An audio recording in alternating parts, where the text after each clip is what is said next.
एच.सी. वर्मा की कहानी, एच.सी. वर्मा की ज़ुबानी। इसके पिछले अंक में मैंने अपने शुरुआती स्कूल के दिनों के कुछ अनुभव बांटे थे और एक गंभीर प्रश्न उठा था कि हमारी जो शिक्षा की पद्धति है, स्कूल की जो पद्धति है और ख़ास करके परीक्षा की जो पद्धति है, वो हमारे विद्यार्थियों की प्रतिभा का कितना सही मूल्यांकन करती है। ये एक बड़ा प्रश्न इतने वर्षों से उसी प्रकार से चल रहा है। जब नवीन गणेश पाठशाला के प्रिंसिपल मुझसे 1-to-1 इंटरैक्शन करके और मुझे छठी क्लास के लायक पाते हैं, तो छठी क्लास की परीक्षाओं में मैं बुरी तरह से असफल क्यों होता हूँ? और अगर मैंने छठी क्लास में कुछ सीखा नहीं स्कूल की पढ़ाई से, तो फिर आदर्श विद्यालय के प्रिंसिपल मुझे 7वीं के लायक क्यों पाते हैं? और आदर्श विद्यालय के अंदर जब 7वीं में उनकी परीक्षाओं में मैं फिर से असफल होता हूँ, तो फिर राममोहन राय सेमिनरी के प्रिंसिपल मुझे 8वीं कक्षा के लायक क्यों पाते हैं? तो अर्थात मैंने नवीन गणेश पाठशाला में भी और आदर्श विद्यालय में भी क्लासेस में से काफ़ी कुछ सीखा, लेकिन फिर भी परीक्षाएं जो हैं उसके अंदर में मेरे ग्रेड कार्ड्स बहुत ख़राब मिले। ये एक बड़ा प्रश्न मैंने उठाया था और इस प्रश्न पर मैं बहुत चर्चा कर सकता हूँ और करता हूँ। आगे भी ये चीज़ें उठेंगी। आगे की शिक्षा की यात्रा के पहले मैं फिर से अपने परिवार के अंदर लौटना चाहता हूँ और कुछ और 2-3 चीज़ों के साथ आज का अंक शुरू करूँगा।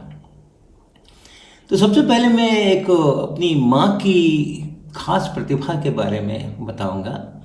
मेरी माँ 10 वर्ष की उम्र में उनका विवाह हुआ था। मेरे पिताजी उस समय 11 वर्ष के थे और वो बिल्कुल भी पढ़ी लिखी नहीं थी। मेरे पिताजी ने उनको अक्षर ज्ञान कराया था, जिसके बाद वो कुछ अपनी जो धार्मिक पुस्तकें होती हैं वो पढ़ने लगी थी और वो उनकी दिनचर्या का एक ज़रूरी अंग बन गया था। सवेरे सवेरे 3 बजे उठना और उसके बाद कुछ माला फेरना, कुछ भगवान के नाम लेना और उसके बाद स्नान करने के लिए गंगा घाट जाना। पटना गंगा के किनारे बसा हुआ है, तो अपने चाईटोला के घर से और गंगा कुछ 1 किलोमीटर की दूरी पर रही होगी, तो डलिया लेकर के और उसमें कुछ फूल वूल लेकर के और जाना, पूजा करना, वापस आना और उसके बाद ये धार्मिक पुस्तकों का पाठ करना। ये सवेरे के समय का उनका एक 4 से 5 घंटे का नियमित कार्यक्रम हुआ करता था। मैं अपनी माँ के साथ ही सोया करता था, उन्हीं के कमरे के अंदर में, उन्हीं के बिल्कुल साथ में।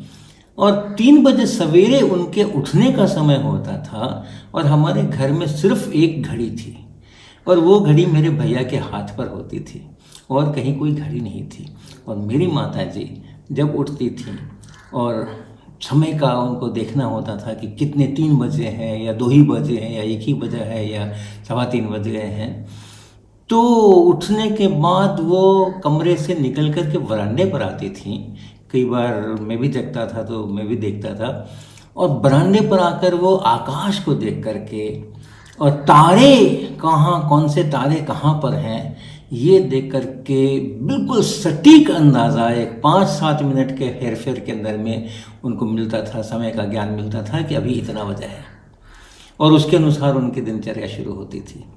तो ये स्काई वॉचिंग का इतना ज़बरदस्त अभ्यास और हर महीने में, ध्यान रखिए कि हर महीने में तारों के पोजीशंस जो होते हैं वो अलग अलग जगह पर होते हैं। अगर आप एक ही टाइम पर देखें 3 बजे, तो जनवरी के महीने में जो 3 बजे जहाँ जो तारा होगा, फरवरी में वो वहाँ नहीं मिलेगा। तो उनका तो अपना चैत बैसाख जेठ आषाढ़ का सारा सिस्टम था कि ये महीना चल रहा है तो ये तारे को यहाँ होना चाहिए इतने बजे। तो ऐसा उनका ज़बरदस्त ज्ञान था। उनकी जो प्रतिभाएं हैं, उनके जो कॉम्पिटेंस है, उनकी जो क्षमताएं हैं, निर्णय लेने की क्षमता, उनकी चर्चा में एक बार और ज़रूर करूँगा कम से कम। लेकिन अभी इस माताजी के विषय में इस खास चीज़ों का जिक्र करना मैंने बहुत ज़रूरी समझा। दूसरी चीज़ मैं आज शेयर करूंगा कि जब चाईटोला के अंदर आए थे उस समय मेरी उम्र कुछ 8 वर्ष के आसपास की रही होगी। तो ये 8 वर्ष की उम्र से लेकर के और एक 13 वर्ष की उम्र तक का 12-13 वर्ष, ऐसा 4-5 वर्षों का समय वहाँ पर गुजरा।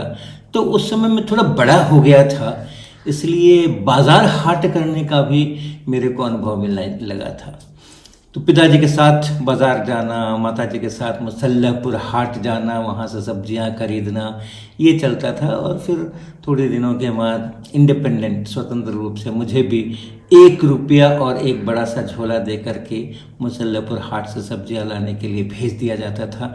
और मैं जा करके दुकान दुकान दुकान दुकान, बहुत बढ़िया वहाँ का मार्केट, खूब सारे लोग सुबह सुबह से आकर के, और लगभग 1 बजे तक 2 बजे तक वहाँ हाट लगती थी प्रतिदिन।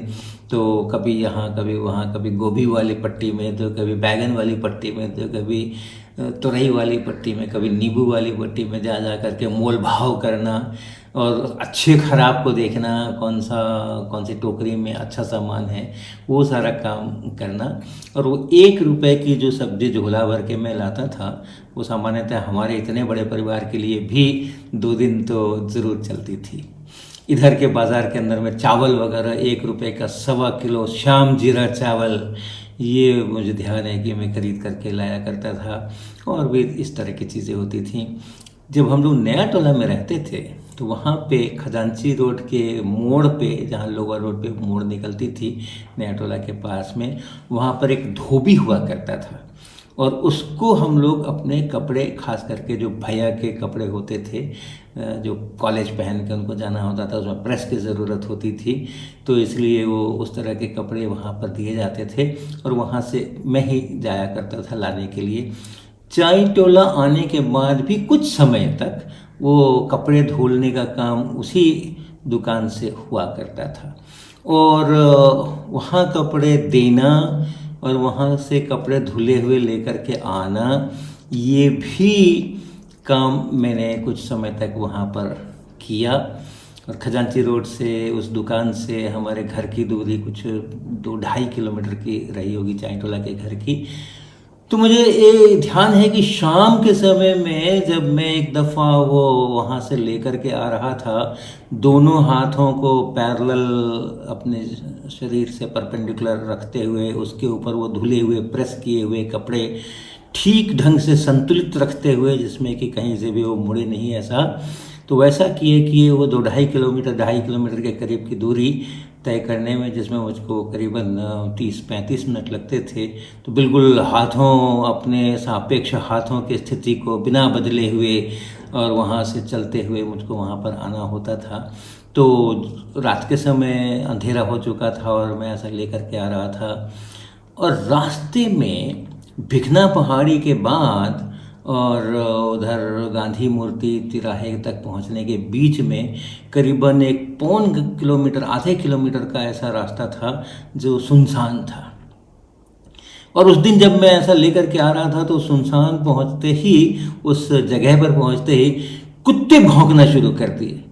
अब मेरी बड़ी परेशानी हो गई। मुझे कुत्तों से बहुत डर लगता है। आप जानते ही हो कि बचपन के अंदर में मेरे कुत्ते ने मेरा क्या हाल किया था।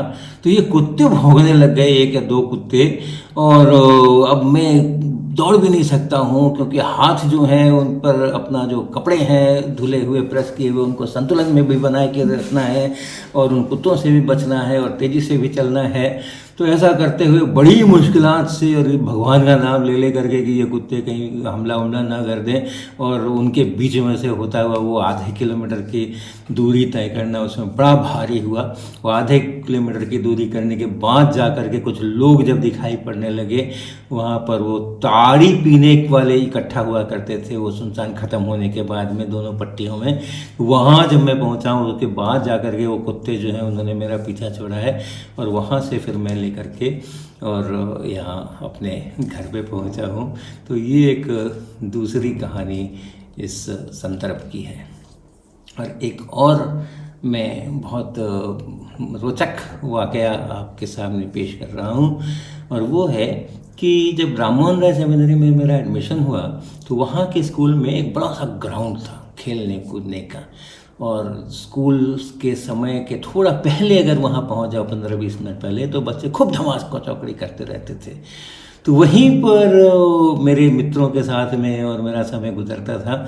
और बिल्कुल मैं ज़रूर कोशिश करके, और स्कूल शुरू होने के 15-20 मिनट पहले वहाँ पहुँचा करता था ताकि उस धमाल चौकड़ी का आनंद में उठा सकूं। और वहीं पर मैंने साइकिल चलाना सीखा। तो छोटा तो मैं था ही, और हाइट वगैरह में भी कम ही था, और हमारे मित्र जो थे उनकी साइकिलें थोड़ी बड़ी बड़ी ही हुआ करती थी।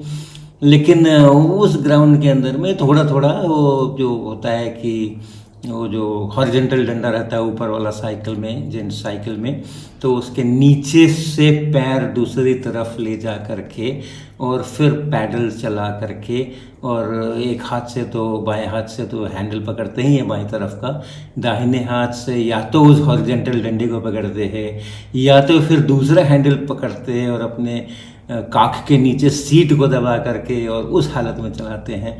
उसको कैंची स्टाइल में साइकिल चलाना ऐसा उस समय में कहा जाता था, आज भी शायद कहा जाता हो।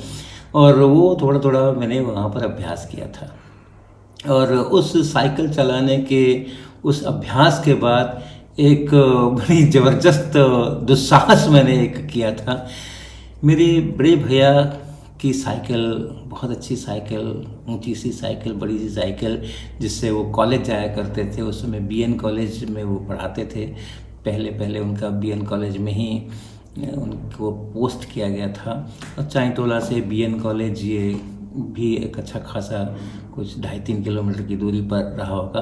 तो उसी से वो आते जाते थे और अपनी साइकिल को वो हमेशा टिप टॉप रखते थे। मुझे ध्यान है जहाँ साइंस कॉलेज के, अगर आप चाईटोला की तरफ से जाएं तो साइंस कॉलेज पहुँचने के ठीक पहले दाहिनी तरफ एक साइकिल मरम्मत की दुकान थी। वहाँ पर वो अपनी साइकिल हमेशा ठीक कराया करते थे, ओवरऑलिंग कराया करते थे। गड़बड़ तो कभी होती ही नहीं थी ठीक कराने के लिए। ज़रा सी चाल में इधर उधर हुई तो वो तुरंत साइकिल वहाँ पहुँच जाती थी और उसको तुरंत उसको ठीक ठाक करके और वो वापस दे करके और उसको ले करके आते थे। तो मेरे बड़े भैया आरएसएस के भी बहुत अच्छे वर्कर रहे हैं। तो उसके सिलसिले में वो प्रवास में शहर से बाहर कई बार जाया करते थे। तो एक बार ऐसा हुआ कि वो प्रवास में गए हुए थे, घर में और कोई भी लोग नहीं थे, सब कहीं कहीं पर किसी किसी कारणों से गए हुए होंगे। माता जी थी और मैं था, हम 2 ही लोग थे। और मैंने माता जी से कहा कि भैया की साइकिल यहाँ खड़ी है, क्या मैं उसको ले जा करके थोड़ा सा सड़क के ऊपर चला करके आऊँ? तो माता जी ने मेरा उत्साह देख करके और मेरी चाहत देख करके उसकी मुझे अनुमति दे दी। और मैंने वो साइकिल निकाली और निकाल करके मेन रोड के ऊपर पूरे ट्रैफिक के अंदर में अपनी कैची स्टाइल में साइकिल चलानी शुरू कर दी। और वो साइकिल चलाने के बाद क्या हुआ ये हम आपको अगली बार बताएंगे।